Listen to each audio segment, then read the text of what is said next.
Good morning everyone, welcome back to my channel. ಇದು ದಸರಾ ಹಬ್ಬದ 2ನೇ ದಿನ. ನಾರ್ಮಲಾಗಿ ಮನೆ ಮುಂದೆ ನೀಟಾಗಿ ರಂಗೋಲಿ ಬಿಟ್ಟೆ ಆ್ಯಂಡ್ ನಾನು ತಂದಿದ್ದು ಭತ್ತದ ತೋರಣನ ಬಾಗಿಲಿಗೆ ಹಾಕಿದ್ದೆ. ಆ್ಯಂಡ್ ಸ್ವಲ್ಪ ಖುಷಿ ಅನಿಸ್ತು ನೋಡಿ, ಮುದ್ದಾಗಿ ಅನಿಸ್ತಾಯಿತ್ತು ಆ್ಯಂಡ್ ಏನೂ ಹಾಳಾಗ್ತಾ ಇರಲಿಲ್ಲ ಆ್ಯಂಡ್ ಇಟ್ ವಾಸ್ ನಾರ್ಮಲ್. ಹಾಗೆ ಬಾಗಿಲ ಮೇಲೆ ಓಂ ಮತ್ತು ಸ್ವಸ್ತಿಗೆ ಬರ್ತಿದ್ದೆ. ಅರ್ಶಿನ ಕಲರ್ ಅಷ್ಟು ನೀಟಾಗಿ ಕಾಣಿಸ್ತಾ ಇಲ್ಲ, ಬಟ್ ಕುಂಕುಮ ಮಾತ್ರ ಹೈಲೈಟಾಗಿ ಕಾಣಿಸ್ತಾ ಇದೆ.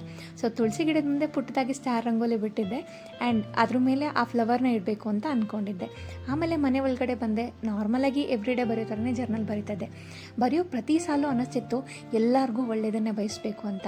ಆದರೆ ಮನುಷ್ಯನ ಸ್ವಾರ್ಥ ಯಾವಾಗ ನಿಲ್ಲುತ್ತೆ ಅಂತ ನಂಗೆ ನಿಜವಾಗ್ಲೂ ಗೊತ್ತಿಲ್ಲ, ಬಟ್ ಬರಿಬೇಕಾದ್ರೆ ಅನ್ನಿಸ್ತಾ ಇತ್ತು.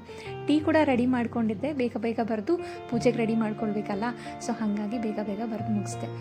ಬೇಗ ಬರೆದು ಮುಗಿಸಿದ್ಮೇಲೆ ಟೀ ಕೂಡ ಸ್ವಲ್ಪ ಆರಿತ್ತು. ಟೀ ತೊಗೊಂಡು ಕುಡಿಯೋಣ ಅಂದ್ಕೊಂಡೆ. ಆ ಟೈಮಲ್ಲಿ ಯಾರೋ ನನ್ನ ಟ್ಯಾಟು ಬಗ್ಗೆ ಕಮೆಂಟ್ ಮಾಡಿದ್ರು, ಟ್ಯಾಟು ಏನಿದು ಅಂತ. ಇದು ನನ್ನ ಫುಲ್ ಫ್ಯಾಮಿಲಿ ಆಗಿರುತ್ತೆ. ಮಾ PAA ಪಾ ಆ್ಯಂಡ್ P ಪ್ರಜ್ವಲ್, ಉಲ್ಟಾ ಮಾಡಿದ್ರೆ D ಅಂದರೆ ನನ್ನ ಹೆಸರು ದಿವ್ಯ. ಆ್ಯಂಡ್ ಇದು ಸ್ವಲ್ಪ ಡಿಸೈನಾಗಿ ಕಾಣಿಸ್ಲಿ ಅಂತ ಇದನ್ನು ಕೂಡ ಹಾಕ್ಸಿದ್ದೆ. ಆ್ಯಂಡ್ ಇವತ್ತಿನ ಕಲರ್ ಬಂದು ಗ್ರೀನ್ ಆಗಿತ್ತು.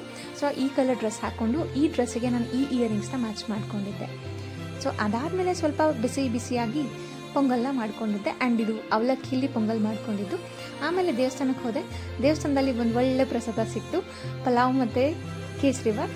ಆಮೇಲೆ ದೇವ್ರ ದರ್ಶನ ಮುಗಿಸ್ಕೊಂಡು ಮತ್ತೆ ಮನೆಗೆ ಬಂದು ದೇವರಿಗೆ ನಮಸ್ಕಾರ ಹಾಕಿ ನಾನು ಇವತ್ತಿನ ದಿನನ ಮುಗಿಸಿದ್ದೆ. Thank you so much. Please to subscribe my channel.